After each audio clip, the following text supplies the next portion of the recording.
Welcome back to Truck Spotting Great Lakes. We are currently on the 294 going southbound around Chicago. It is a not so great day, but it just seems like I've been running in rain for the last 2 days or whatever. I would say my truck is clean, but it's not. It's just not dusty anymore. It's definitely not that. I got a good film on the truck now. You can probably write your name in it. So it definitely needs a clean. We are currently playing in traffic. We're doing 15 miles an hour right now. I know. Put your seatbelt on, and hold on, because we are going super fast here.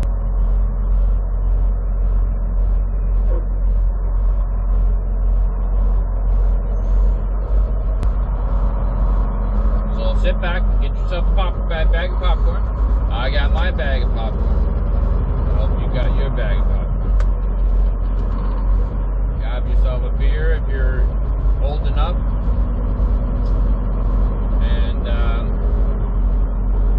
Sit back and relax. If you're not old enough for one, then get yourself something. A pop, a drink, a juice, whatever. Water. Sit back and enjoy.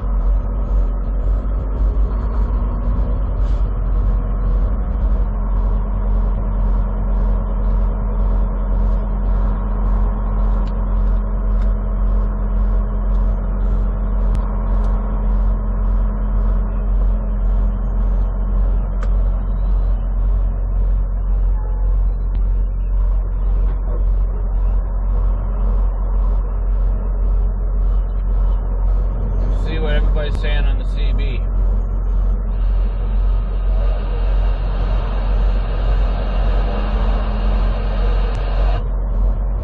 I'll turn it up if anybody says anything.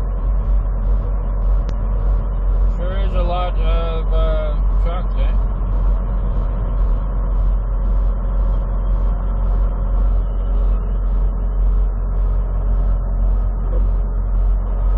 So this ISSA truck ahead of me, he's really not, there's space in between these, him and the next person, like, pretty good space.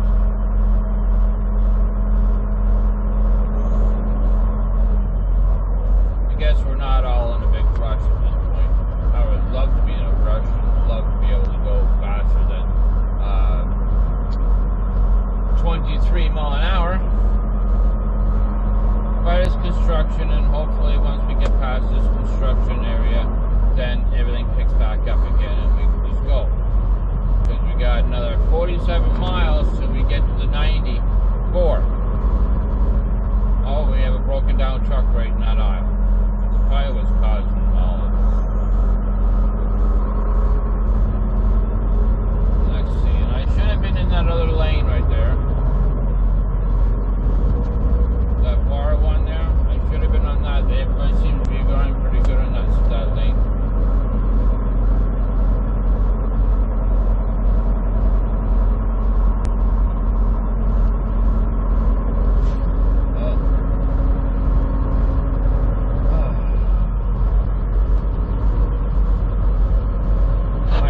My watch has only 1% life left in it. So I gotta plug that in and get my, really not much room. Do you notice that? Not really much room in these aisles and these lanes and all the traffic. With a new driver, this would be a very stressful time for that new driver. But a seasonal driver like myself,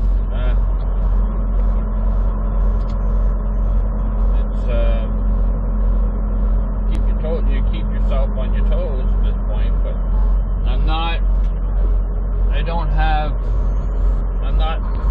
I'm driving with one hand on the steering wheel, and I'm not white knuckling it as some people would say. And no, I do not have driving gloves on.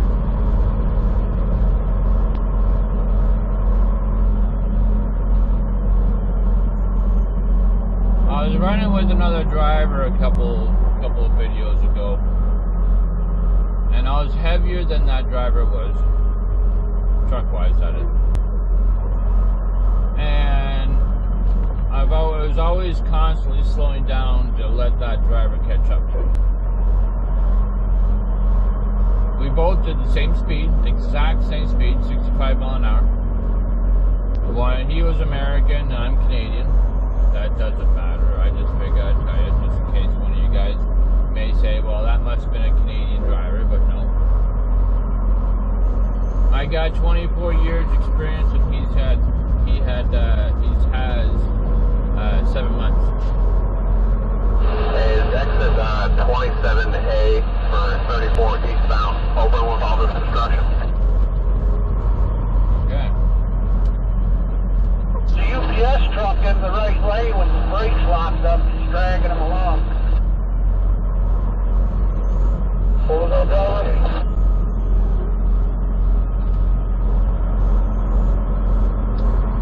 That's You should have just stayed on the right lane.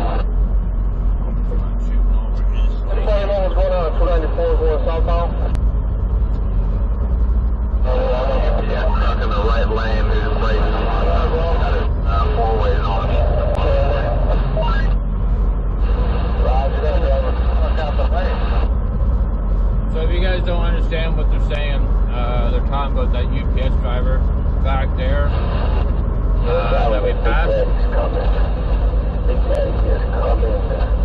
He's locked his trailer brakes wheels are locked up, and he's dragging his trailer along the road, but he can't move his wheels on his trailer. So that's what everybody's talking about right now. Is everybody wants to know what's causing the backup, and some drivers are saying, hey, it's because that UPS driver has got his trailer locked, his trailer wheels locked. Hey, y'all, red lane, the UPS truck dragging his tires. The right lane, UPS driver dragging his tires.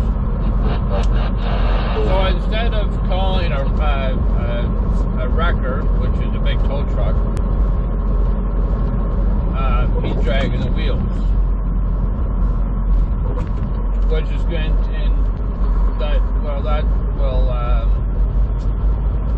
that'll cause a lot of damage, and tires will be screwed up, and could blow the tire, and hazard on the highway. It could be a big accident just because of what that guy's doing.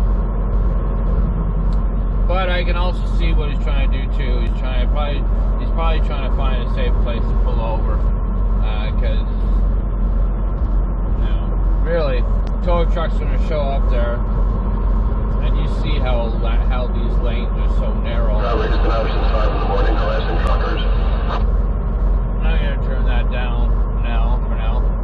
So you see how skinny these aisle lanes are.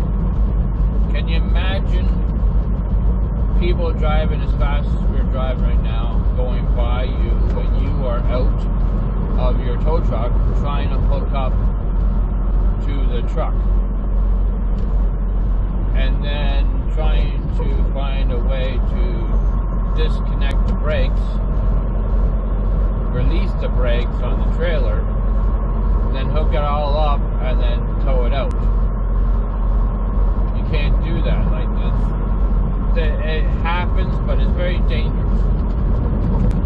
Lots of tow truck drivers lose their lives every year because of drivers that don't pay attention and speed by, and that's one of the reasons why you see when you're driving down the road, if you're not a truck driver, and if you are a truck driver, you know this. But if you're not a truck driver, then you may wonder why we jump into the other lane when there's a vehicle on the side of the shoulder. Doesn't matter where we are, we try. And that is the reason for it. It's too dangerous. We fly by and we cause so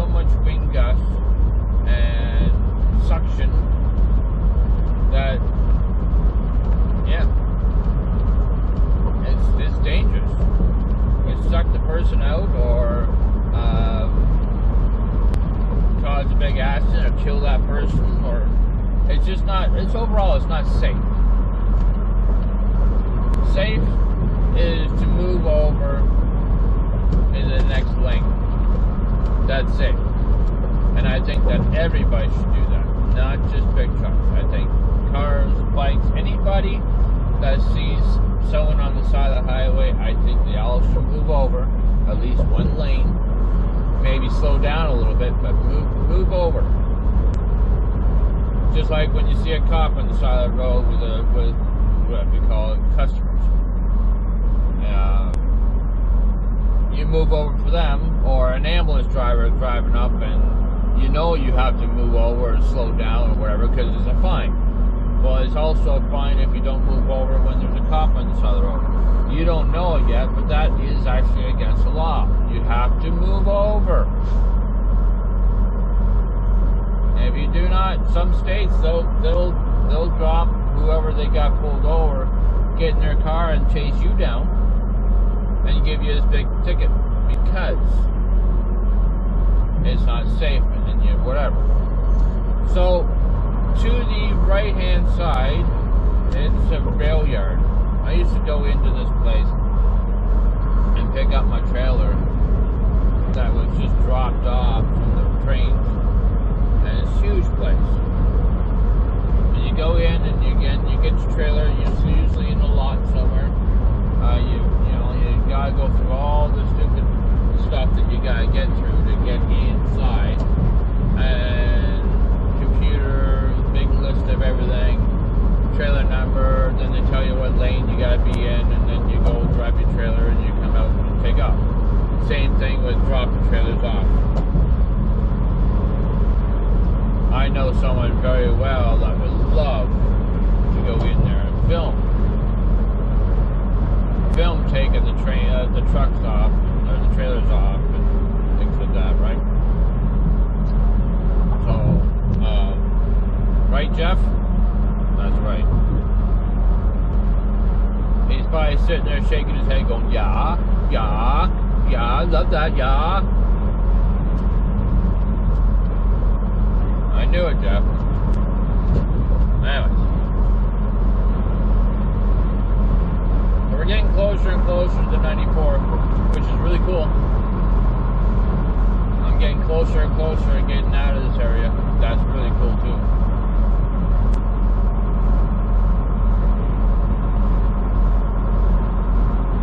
This is a nice little area they got. The road is pretty good right now. This section is, at least. See, this is the difference between this kind of road and cement. Everything's smooth here. And then, boom, just like that, you'll see cement. And did you notice that? Did you notice that van jumped in front of you? In front of us? Did you see a blinker? I didn't see one.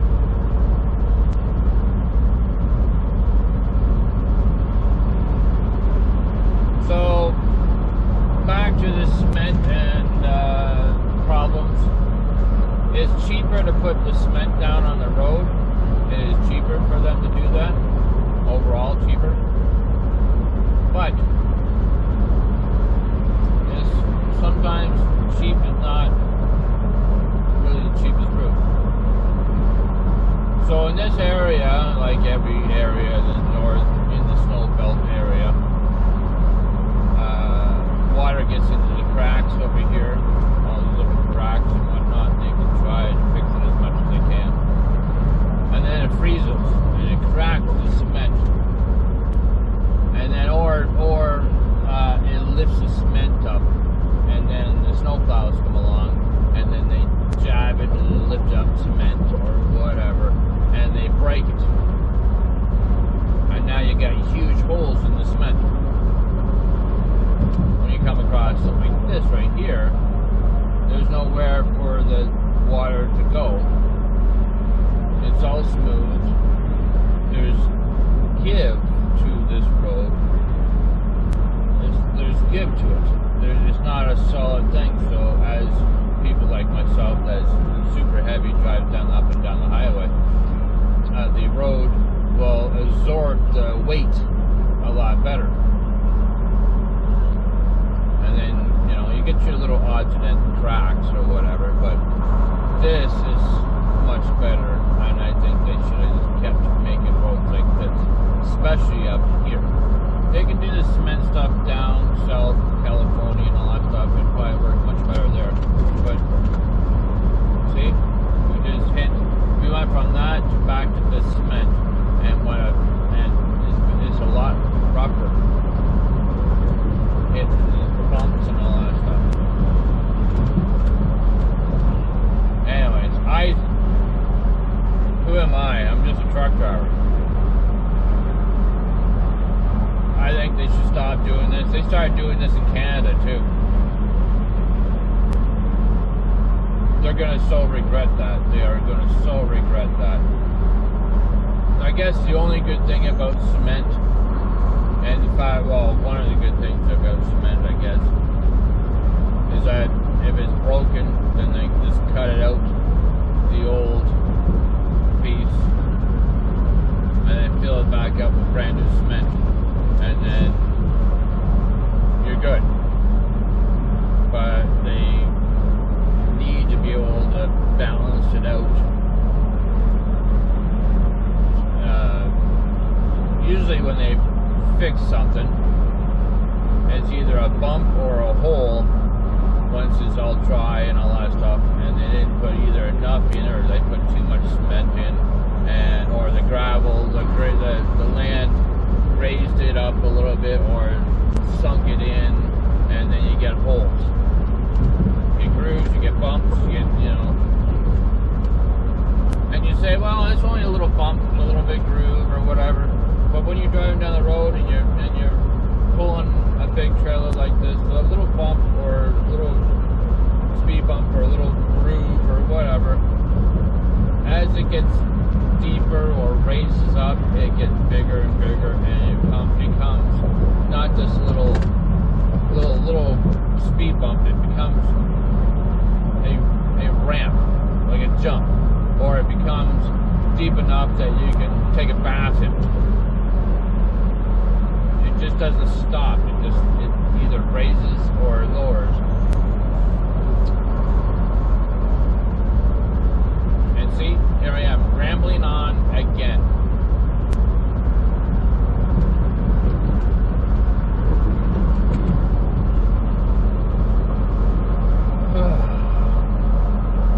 I don't know when to stop talking that.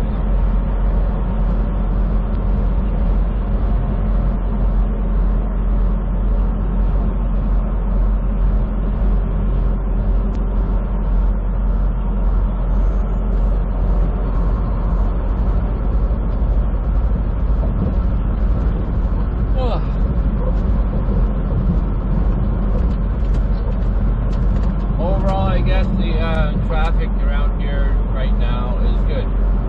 It picked a good time to be going through it. It's almost 11 o'clock in the morning. So it looks like we've done a good job at figuring out the perfect time to be going through this. Unfortunately, it cuts into the time that I would have had it at home. So I got to deliver my load tomorrow at 2 o'clock, and it's 3 hours from my home to my delivery truck.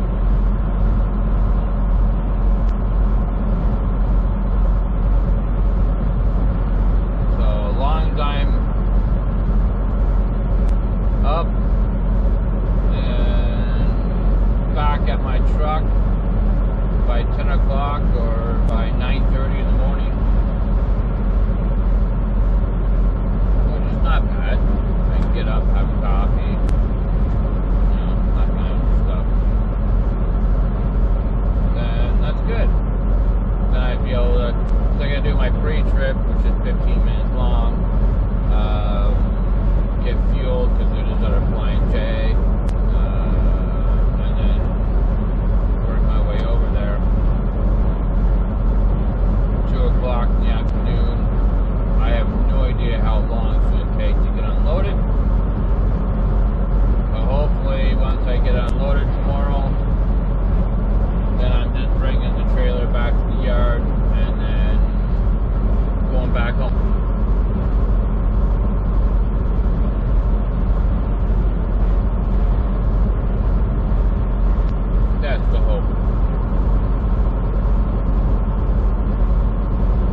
hope you guys enjoyed this video, and well, hit that like and subscribe button.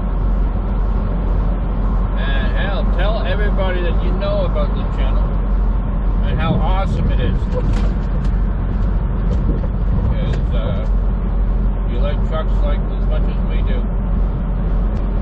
then you'll love this channel. Anyway, so like I said, like and subscribe to this channel. Check out other channels we have, which is like Car Wars the show, Car Wars RC. We have Trains, Planes, Online. We have all kinds of different ones. Check out the channels, and yeah, catch you on the next one.